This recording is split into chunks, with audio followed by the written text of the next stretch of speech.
प्रदेश अध्यक्ष की पत्नी 22,000 से हारी है गिद्दड़बाहा में। 13 साल से उन्हीं का कब्जा था।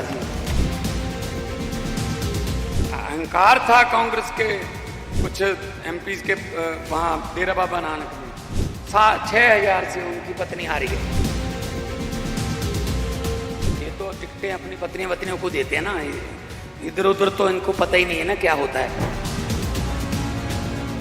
बीजेपी की 4 में से 3 पर जमानत जब्त है जी। अब अरविंद केजरीवाल की अगुवाई में झाड़ू से पूरा हिंदुस्तान साफ किया गया।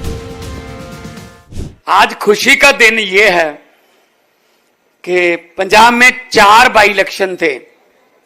बरनाला से हमारे जो संगरूर में आता है वो हमारे एमपी बन गए मीत हेयर जी, वो बरनाला सीट खाली हो गई थी। और कांग्रेस के प्रदेश अध्यक्ष राजा वड़िंग जी वो लुधियाना से एमपी बन गए, तो गिद्दड़बाहा सीट खाली हो गई, वो एमएलए थे।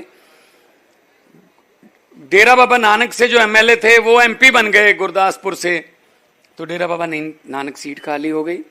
होशियारपुर से हमारे डॉक्टर राजकुमार चब्बेवाल हमारे एमपी बन गए, तो चब्बेवाल सीट खाली हो गई। 4 सीटों का बाई इलेक्शन था और मैं आपको खुशी से बताना चाहता हूं उन 4 में से 3 को बड़ी जबरदस्त लीड से जीत के आए हैं।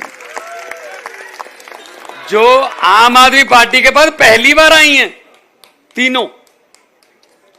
तीनों सीट आम आदमी पार्टी ने पहली बार जीती हैं। वो 22 में इतनी आंधी चल रही थी तब भी नहीं आई थी, अब आ गई, क्योंकि लोगों को कामों का पता चल गया। लोगों को अरविंद केजरीवाल के, लोगों को दिल्ली सरकार के, पंजाब सरकार के काम का करने का पता चल गया कि कैसे काम करते हैं। तो प्रदेश अध्यक्ष की पत्नी 22,000 से हारी है गिद्दड़बाहा में। 13 साल से उन्हीं का कब्जा था जी।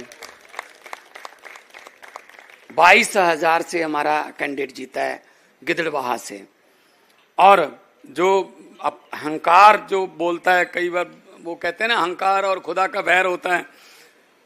अहंकार था कांग्रेस के कुछ एमपीज के वहां डेरा बाबा नानक में 6,000 से उनकी पत्नी हारी है। ये तो टिकटें अपनी पत्नियों को देते हैं ना, इधर उधर तो इनको पता ही नहीं है ना क्या होता है। तो बीजेपी की 4 में से 3 पर जमानत जब्त है जी। अब दिल्ली में देख लेना आप कृपया। और चौथी में बड़ी मुश्किल से बची है। अगर अपील कर देना हम इलेक्शन कमीशन में कि इसकी भी जमानत रख लो, वो भी 20,000 रुपया छोड़ देंगे। कुछ चलो ये जमानत जब्ती समझो हमारी भी, पता नहीं कुछ मतों से ही बची है। मतलब जमानत क्या होती है?